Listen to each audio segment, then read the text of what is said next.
Guys, hello? I think the show's about to start. Like now?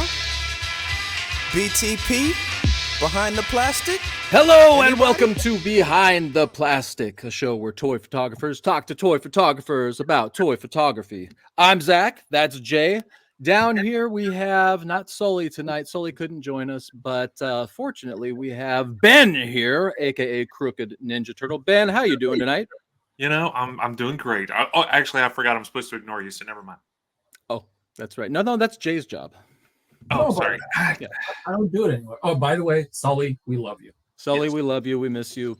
Ben, thank you for doing this. Yeah, I have to admit, never seen the show, so I don't know what we're in for. But we expect just bring as out the much. VCR and stop talking. Okay, so Ben is joining us for quite a special episode tonight. We have quite a treat for you all. Founder of the world famous ACBA. Everybody, please welcome Boog Nice. Welcome to the show. Thank you for having me, fellas. Thank you for coming. Happy New Year. Hey, Happy New Year. All right, so 12 minutes on the clock. Let's get to talking. For those out there who may not know you, which, sounds impossible, can you please tell us a little bit about yourself? Well, I'm a lifelong collector. I've been collecting my entire life. Started collecting as a young kid back in the 80s. Started out with G.I. Joe was my main thing. And even as a young kid, I was always really interested in doing setups. You know, those early G.I. Joe commercials that we got with all of those setups and the kids knocking over figures and all of that stuff. Heck that yeah. so exciting to me. And, I would try to emulate that in my bedroom. Me and my brother, we would have our little setups and play.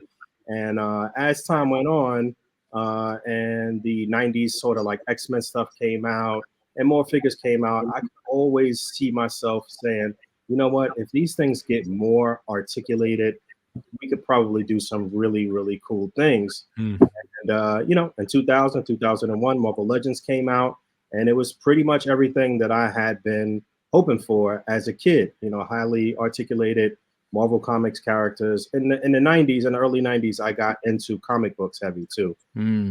So, G.I. Joe was still something to me. I think it was something about our age group in terms of like military figures and stuff like that. We were indoctrinated. So, but yeah. Quick question, Boog. Yeah, when you did the setups, did you do the voices? For sure. Mostly in my head. I felt like even as a kid, I was probably a little too cool to do it out loud.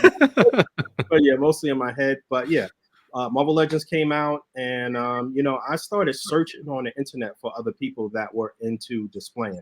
I was doing my little setups, like bedside setups. It wasn't anything really that intricate yet, but I started searching on YouTube and searching different forums. I found Tafoosh. I found Shartimus on YouTube. There was a guy back in that day called Tony DeBeaner who had a crazy X-Men Marvel Legends setup.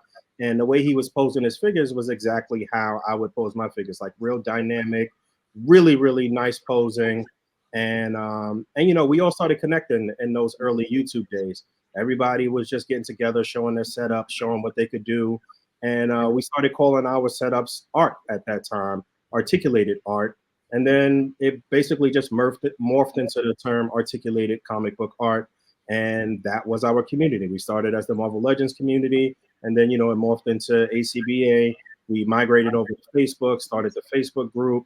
And we started, teaching each other how to light and how to set up. And when we went over to Facebook, that's when it kind of really got more into the photography side of things. And we moved a little bit away from video. This is where pretty much everybody that's somebody right now started is from YouTube and migrating over to Facebook. Literally everybody that is in the game right now has 6 degrees of separation from, that Marvel Legends community and the latter A.C.B.A. Facebook group. So it sounds to me, guys, like this is George Washington of the A.C.B.A., right? Like, I think so. Something like that. People try to poke fun sometimes and say that I invented toy photography, and no, that's not true. But the ACBA community definitely popularized toy photography and put it on a map, and really started pushing companies to kind of fuck with toy photographers. Can I say that? Can I curse? Sure.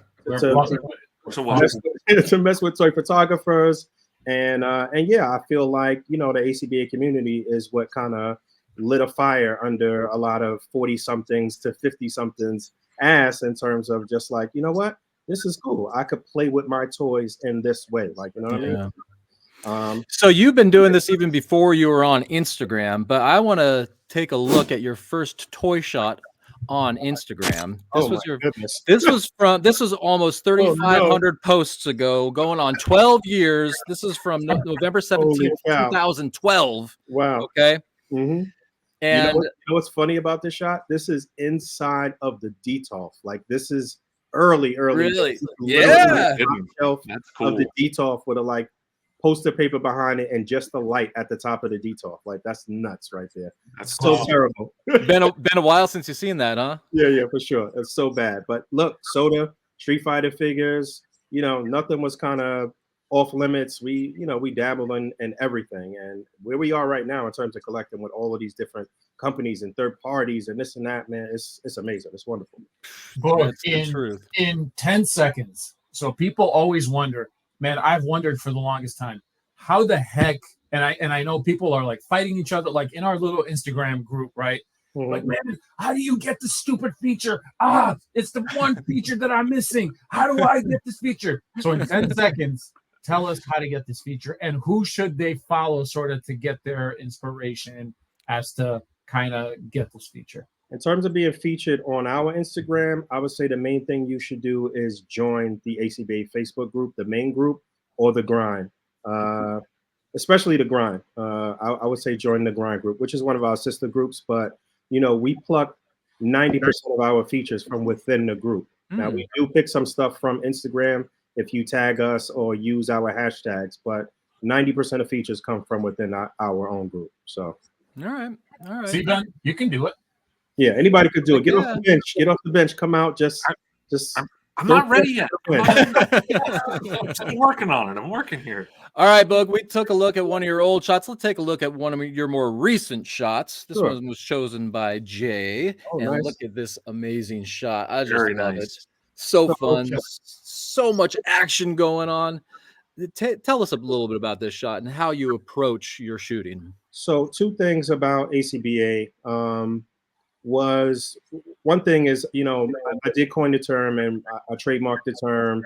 We do have sort of like in-house product and different things that we sell. And one of the things that really distinguishes ACBA from just, I guess, regular toy photography is the inclusion of these little cutouts. We do sell cutouts and stuff like that too. So just to kind of make it sort of like a 3-dimensional comic book. The other thing is that true ACBA, the essence, the core of it is about tangible toy photography. So, I never Photoshop anything. I never, remove anything digitally. I may do some color correction and stuff like that, but whatever you see here is all tangible. It's just Here's a question: have you ever done any Photoshop or any digital? I don't even know how. Wow. So no. So are you ever tempted? I mean, I am in awe of other people who do it and do it well. I don't hate if something looks nice, it looks nice. Point blank, period. But I stick to my guns in terms of, the essence of ACBA. So that's awesome, man. That's cool because there's the building here on the left was from the late Ogun. I'm not sure if you guys know who he is, but he is definitely one of the first people that really kickstarted all of the diorama building that's going on. We have another group on Facebook called Dio Structure, and Ogun, he passed away almost 10 years ago now, probably. Oh, wow. But yeah, the detail in his builds was just out of this world, and we pretty much dedicated that Dio Structure group to him. And so again, like 90% of the builders out there that are building stuff for other people come through the Dio Structure group too. So if you're looking for a diorama, you might want to, solicit somebody from there. Good tip. I know everybody's looking for dioramas. Mhm. Always. Always. Ben, what were you going to say before? Yeah. I was just gonna say, like, as far as you're talking about tangible, I've learned so many different types of techniques from seeing people's comments on, oh, maybe next time try it this way, and like the glass and things that people use through the group that you kind of started here. I've learned a lot from that, and I'm like, man, I never would have thought to have done something like that. So that's cool because it's just different ways of doing the same thing. Yeah, the glass technique in particular. Shout out to Matthew Cohen, aka Shooting the Galaxy. He does a lot of the toy photography for Hasbro right now, and he utilizes a lot of stuff that we've all kind of spitballed in the group and stuff like that. Also, Trevor, 1/6 Shooter. It's a lot of people that pretty much made it to the leagues, as we would describe it, that pal around in a group all the time. So again, it's a great place to be, to just rub elbows with other great photographers and pick up tips and tricks and stuff like that. Just so you guys know, Boog just felt super sorry for me, and he just gave me like 3-4 features in like 3 weeks. And I was like, oh my God. You've been doing your thing, man. You've been doing your thing for sure. Man, I've been showing off. I've been putting up Jordan means holding 5, 6, 4 fingers. People are sick of me already. So Nah, you've been doing your thing. And that's another thing too. We also try to feature people who may not be that well known, but that are putting out heat, that are doing great things. And toy photography is not always about something like super dynamic. You could have one figure and just some really, really great lighting, or some great mood lighting, or a great mood in general. Boog, you're the man. I'm sorry to cut you off, but we got to get to this or that. Oh my goodness. Okay, Boog. Okay. Friday night parties or chilling at home? Chilling at home. I'm old, baby. All right. Let's go Legends or Star Wars. Come on, baby. I'm the #1 Legends shield. All right. So I know you're Legends, but are you going to go Marvel or DC? Marvel, always. Okay. Who was a better Hulk, Edward Norton Jr. or Mark Ruffalo? I just watched the Edward Norton. I'm going to still go with Ruffalo, though. I'm going to still go with Ruffalo. All right. I want to start toy photography. Am I buying a camera or am I using my phone? I would invest in the camera. It's a good long-term investment. Hear that, Jay? Yeah, hear that, Jay? Spider-Man or Deadpool? Spider-Man, #1 favorite character always. Okay, X-Men or Avengers? X-Men. I hated the Avengers when I was a kid. Oh, wow. Ice cream or pizza? Ooh, that's tough. Pizza. I like how that was the tough one. That was tough.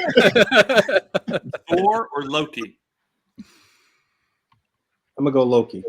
Ooh, Okay. nice. Mafex or Mezco? Oh man, that's a target. Hurry. 1 second. At the buzzer. Whoop. 12 minutes to go. This or that. Mesco Turtles or them Superman packs. Live on stream, you can catch these kids giving y'all the best toy shots on the grid. BTP, Sully J and Zach. Behind the plastic is where it's at. BTP, Sully J and Zach.